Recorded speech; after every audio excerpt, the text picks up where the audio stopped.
welcome back everyone, this is OddOneGaming and this is going to be another Raid Shadow Legends video. So guys, today we are in Reika's account. He wrote to me on Discord because one of his friends recommended me to him, like okay, he needed some help to build some of his teams, some of his dungeon teams, arena and all that, and he specifically really needed the help to build an unkillable team, which was, in his case, looking at his champions, it was to make the budget unkillable team. So he didn't say to me, okay, build me an unkillable team. He said, can you help me build a clan boss team?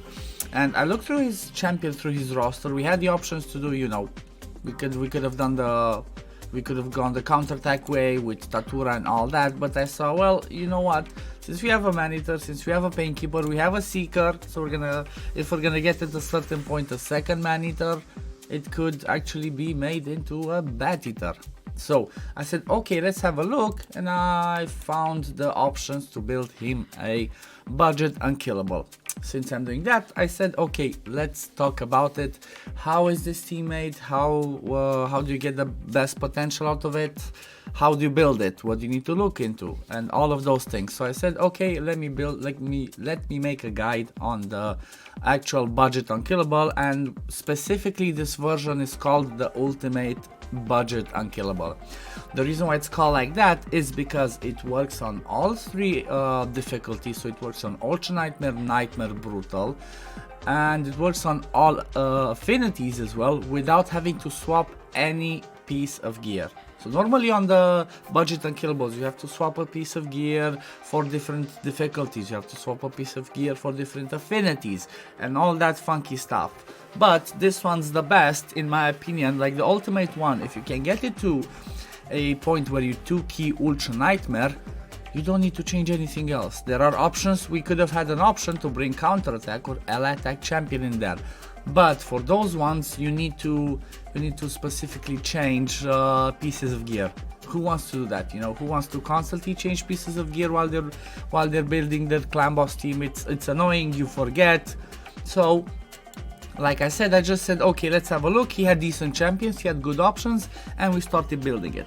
So the first things first, the speeds are as follows. You have the Maneater that has to be a 256 speed.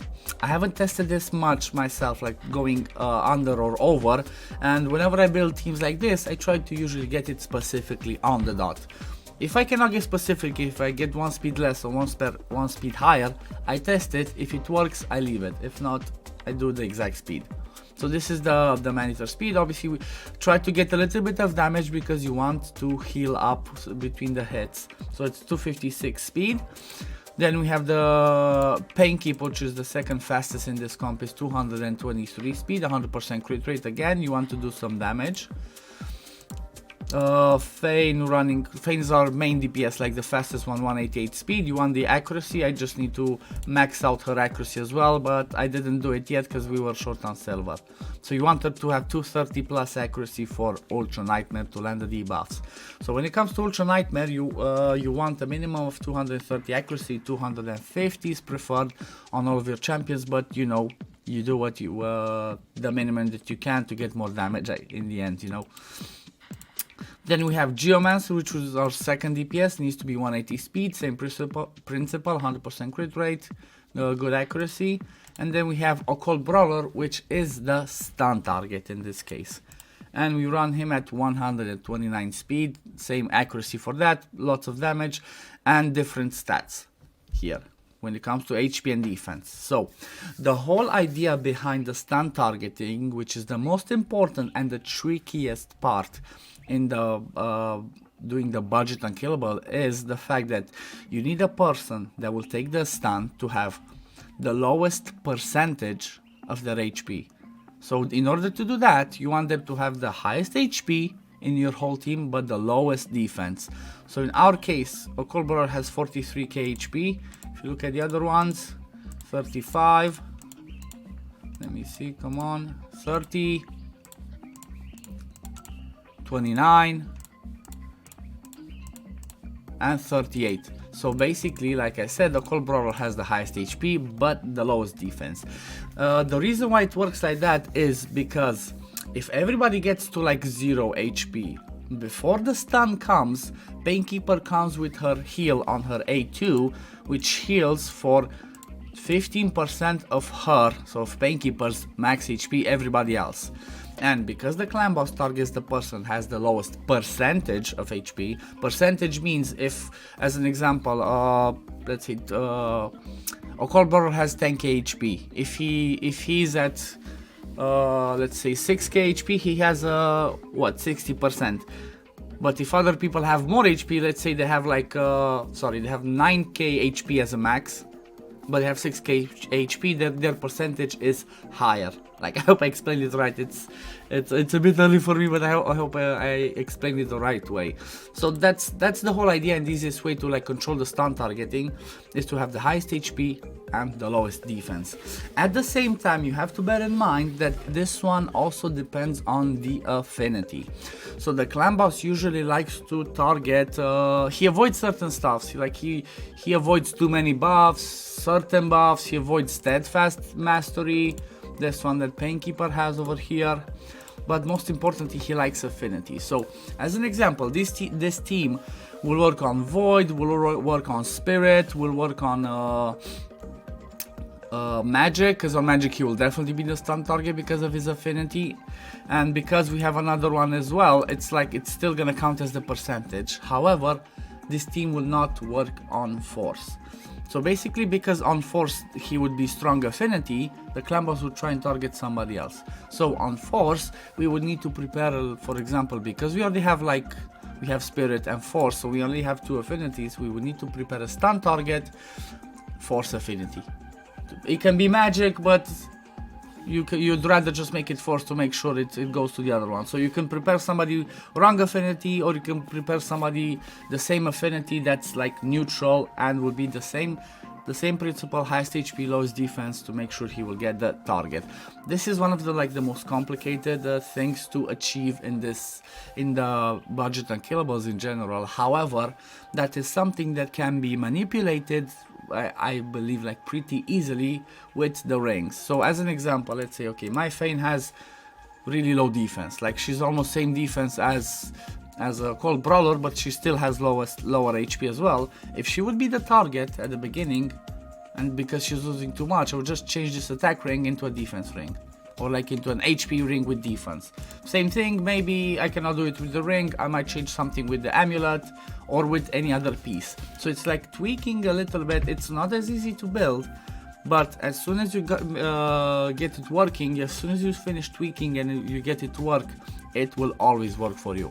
The only thing that can throw it off from time to time is if you get critically hit in the first few turns, when if somebody gets crit like a Maneater or a Painkeeper, if there's no wrong affinity thing going on, they might get the stun, so you just need to restart it.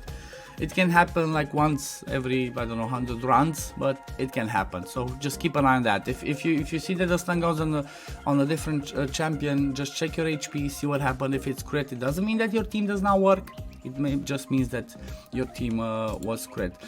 So I'm gonna, oh yeah, I forgot to show the Masteries. Masteries usually, like for Maneater, you want to go like this way. Let me move myself. Obviously, crit rate, crit damage, you 100% need Life Drinker, and going down to War Master. So take the ones that give you as much damage as possible. On this side, Grim Resolve, because you're gonna be under 50% HP most of the time. At the same time, for somebody like Maneater, you can get Retribution, because this can proc if you lose over 25% HP. Maneater can counterattack and do more damage by proccing the War Master again. For Geomancer, we have the same, roughly about the same masteries. Maybe this one could be changed to Grim Resolve, but that's a little bit of a percentage. It's not gonna influence as much, but it's fine. Like this one can still stay again. For him, Retribution can be really good. Again, counterattack can do more damage. Reason why you wouldn't care about going on the support tree on him is because, yes, this one could extend his debuffs, but he places the most important debuff you need for 3 turns on a 3-turn cooldown, and you have that one reset anyway by Painkeeper. So you will always have his HP burn on, so it's no point to taking this one. In my opinion, for him, retribution better, gives you more damage. Then we have Feign. Feign has the right masteries, maybe a little bit of tweaking here could be helpful. Let me move myself out of the way. Same principle, you go War Master, you want Life Drinker, the crit damage, the crit rate, as much damage as possible. And then we have this on the support, you Master Hexer and Sniper. Sniper will not help that much because it's like, okay, it's everything. If she's booked, if Feign is booked, everything will land 100%. But Master Hexer can help to extend those poisons, to extend the weaken, to extend the decreased defense. Like in case one of them gets resisted, it gets extended the other one, or you know, especially for the poisons, this can be really useful. So instead of going like Sniper, maybe you could have gone like Kill Streak here or something like that, but that's not gonna influence the damage on the boss as much. Then Occult Brawler, same thing. Occult Brawler could be either Retribution or he could be Master Hexer, just like Feign. I didn't want to reset it, it's fine, it works, it doesn't influence as much. Like the Retribution, maybe he doesn't get that many chances to proc, maybe he would extend this, he would have a chance to extend his poisons, but he puts up plenty of poisons, so we are fine. And then Painkeeper, we took the Steadfast Mastery just to be sure like she doesn't get the stun and have a little bit more HP. Plus the healing ones can be helpful because if she heals more, you have a better chance of getting your champions that have Retribution over that 25% HP threshold, so they have a chance to proc the Retribution and do more damage. You would not take Retribution on Painkeeper because her A1 boosts turn meter, and that can change the whole thing in your team. So I will play you the run because I already pre-recorded the run. I will play you the run, guys, and then we will be back and show you the show you how it went, what damage we did, and you know, get the conclusions at the end, see how this team works, what we can do to improve it, or like what could be good changes for this. So be right back, guys.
And we are back, guys. You saw that we needed a certain type of preset. I will write it in the description, the presets that you would use for Ultra Nightmare, for Nightmare, and for Brutal, so you have it. It's not full auto, it requires a little bit of a preset, but it works really fine. So let's check out the damage. Let me move my head out of the way. First things first, we see Painkeeper, she doesn't have crazy damage, so let me move myself here on the side. So the main the main people that we care about in this one, which are Painkeeper and Maneater, even if they don't have too much damage, you don't necessarily care about that because they are the champions that make your team work. They make your team fall into sync, make your team, you know, get the unkillable, get all those stuff. You care about your 3 DPSs. So because we have 3 DPSs in here, look at their damage.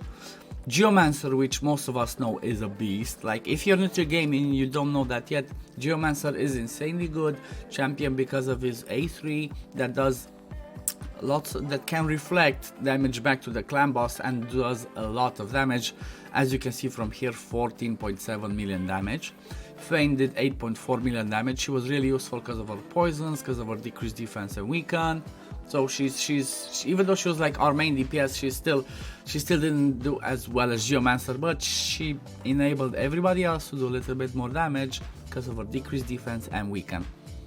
Then we have a Cold Brawler, which was on stun target. He did 8.7 million damage. So even though he is the slowest and he goes for like 2 turns for every 3 turns the clan boss goes, because of his poisons on his passive and on his A1, he did an insane amount of damage. So the champions that we have in here can be changed with different ones. You can get, instead of Fane, you can use Anax, or but Anax has some funky stuff on his kit, so be careful about that. Maybe Anax was the wrong example to give. You could use somebody like a Rognar Goldgleam that maybe brings you leech on the A1, decrease defense and weaken on the A3. You could use there's so many. You could use Jintoro, obviously. You could use somebody like a Dracomorph. You could use legendaries, you know. Any champions that bring you the right debuffs, decrease defense, weaken, HP burn, poisons, you can bring them in there and slot them in here. So like I said, it also depends. Well, the most important thing you need to worry about is the stun targeting. If you fix the stun targeting, your team will always go well. It's always going to be fine. You're going to be good. Stun targeting, I explained earlier how to do it. It all cares about affinity. It cares about the level of HP and level of defense your champion has.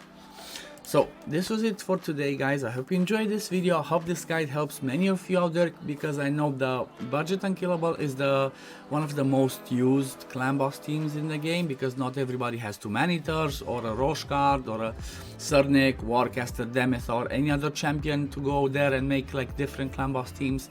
So that's why I really wanted to make a guide on this one, and hopefully this helps, like I said, many of you out there. If you have any questions, guys, feel free to leave it in the comments down below, and I will answer I will try and answer as soon as I see them, and try to help out as many of you out there as I can. So I will see you all in the next video, guys. Peace, love you all, take care.